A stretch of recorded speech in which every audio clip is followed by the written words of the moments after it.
ലോക്സഭാ തെരഞ്ഞെടുപ്പിലെ രണ്ടാം ഘട്ട വോട്ടെടുപ്പിന്റെ പരസ്യ പ്രചാരണം അവസാനിച്ചു. കേരളത്തിനു പുറമെ 12 സംസ്ഥാനങ്ങളിലും കേന്ദ്രഭരണ പ്രദേശങ്ങളിലുമായി 88 മണ്ഡലങ്ങളിലുമായാണ് രണ്ടാം ഘട്ടത്തിൽ പോളിംഗ് നടക്കുക. ജനവിധി എഴുതാൻ മണിക്കൂറുകൾ മാത്രം നിലനിൽക്കെ അതീവ വിജയ പ്രതീക്ഷയിലാണ് മൂന്ന് മുന്നണികളും.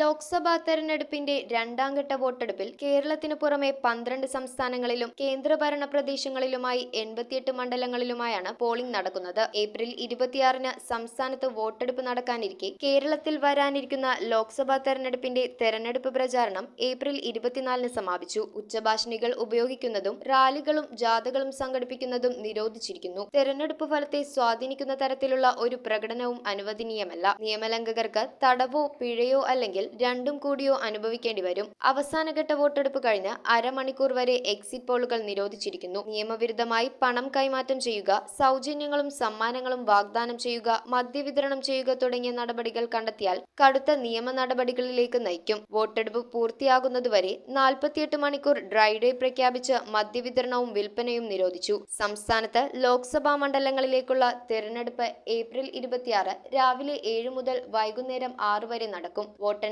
ജൂൺ 4-ന് ഷെഡ്യൂൾ ചെയ്യും. വിധിയെഴുതാൻ ഇനി മണിക്കൂറുകൾ മാത്രം ബാക്കി നിൽക്കെ കേരളം ചുട്ടുപൊള്ളുമ്പോൾ അതിനേക്കാൾ വലിയ ചൂടിലാണ് മൂന്ന് പ്രധാന മുന്നണികളും. കളമശ്ശേരി, പറവൂർ, വൈപ്പിൻ, കൊച്ചി, തൃപ്പൂണിത്തുറ, തൃക്കാക്കര, എറണാകുളം ഉൾപ്പെടെ 7 നിയമസഭാ മണ്ഡലങ്ങൾ ഉൾപ്പെടുന്ന എറണാകുളത്ത് INCയുടെ സ്ഥാനാർത്ഥിയായി ഹൈബി ഈഡൻ, CPIM സ്ഥാനാർത്ഥിയായി KJ ഷൈൻ, BJP സ്ഥാനാർത്ഥിയായി ഡോക്ടർ KS രാധാകൃഷ്ണൻ, 2020 സ്ഥാനാർത്ഥിയായി അഡ്വക്കേറ്റ് ജൂഡ് ആന്റണി എന്നിവരാണ് മുഖ്യധാരയിൽ മത്സരിക്കുന്നത്. വിരലിൽ മഷി പുരട്ടി നമുക്ക് നിശ്ചയിക്കാം നാളെ നമ്മെ ആരു ഭരിക്കുമെന്ന്. News desk, metro 7.